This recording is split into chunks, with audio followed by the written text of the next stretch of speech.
Hello and welcome to the Caregiver Question of the Week. Today we're going to be talking about fall prevention, specifically caregiver question related to preventing falls in someone who has dementia who wants to get up and wander. So that is actually a big question with a big answer. I will do my best to address it as best as I can in the context of caregiver question of the week. But just so you know, I'm going to be, so last spring, Higher Standards Caregiver Training did the fall prevention series. We're going to be tweaking that a little bit this spring and doing another fall prevention series. So make sure that you are looking out for that, because of course there are an unlimited questions related to falls and reducing fall risk and things like that. So make sure you're looking out for that. My name is Amelia. I'm an occupational therapist. I am the owner and founder of Higher Standards Caregiver Training, as well as the co-founder of Whole Care Network University. And before we get started, this is for educational purposes only. It is not a substitute for health or medical advice or a therapeutic relationship. So if you think someone needs assistance related to the topic we're going to be discussing today, or in any other caregiver questions of the week, make sure you're advocating for them to get seen by the appropriate licensed healthcare provider, because this is for education. Okay, fall prevention. Like I said, this is actually an absolutely enormous subject area, because the reasons that people fall have so many different layers to them.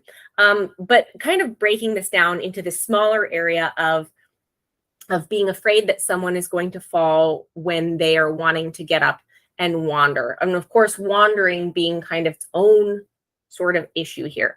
So I think the first thing that I want to start off with saying here is one of the biggest myths of fall prevention and reducing the risk of falls is that a good way to do that is to keep people immobilized.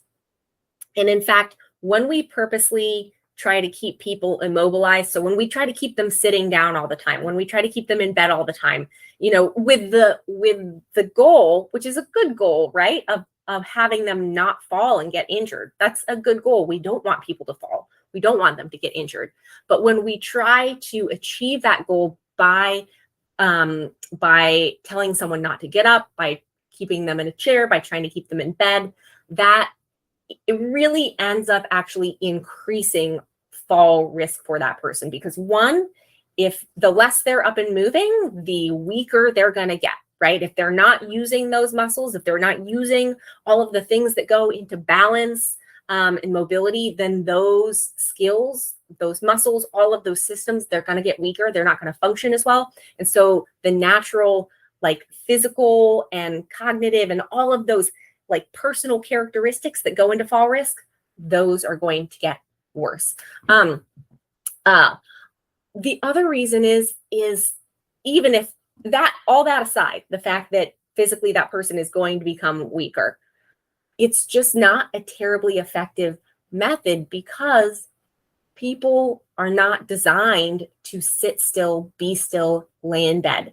The fact is, and this is a reason why so often we see things like wandering, why we see a lot of these issues, people wanting to get up and go do things. It's because people, as human beings, we want to get up and go do things. We get bored. We get curious.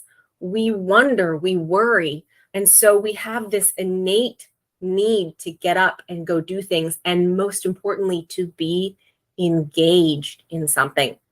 So one of the most effective things that we can really do to help think about this issue of both wandering and fall prevention for someone is to make sure to give them opportunities to be meaningfully occupied.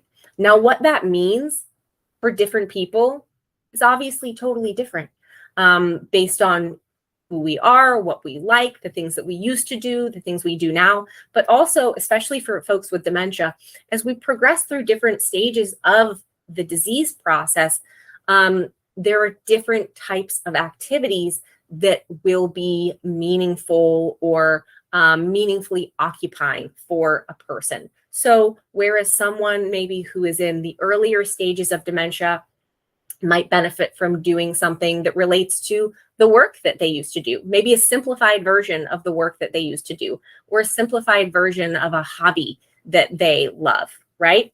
As people progress further down into later stages of dementia, it may simply be having a repetitive task to do. It may be something sensorial, something that they can touch and feel and hold, that can keep people meaningfully occupied.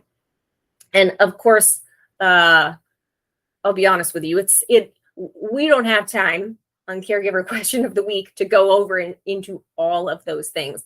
But the message that I really want to drive home here is that it's natural for people to want to get up. It's natural for them to want to move. The more we can create safe spaces where they can do that safely, and where we can give them things to engage with, things to touch and feel and interact with and do that are both meaningful to that person, that are satisfying to that person, that are safe for that person. When someone is busy, they're going to be less likely to get up and wander and walk around. So again, this could be lots of different things. One of my favorite things that I used that was so easy to do, simply asking someone who maybe is in that more sensorial stage of dementia, who really just likes to touch and feel things and do things repetitively, helping with folding. That's a helpful task. It's also something that can be really satisfying. My own grandmother who had dementia, she used to love to fold facial tissues. She would just fold hundreds of them, and it was soothing to her. And you know what? At the end of the day, there was nothing wrong with that, because in that moment, it made her happy. So probably not where you expected this talk on fall prevention to go.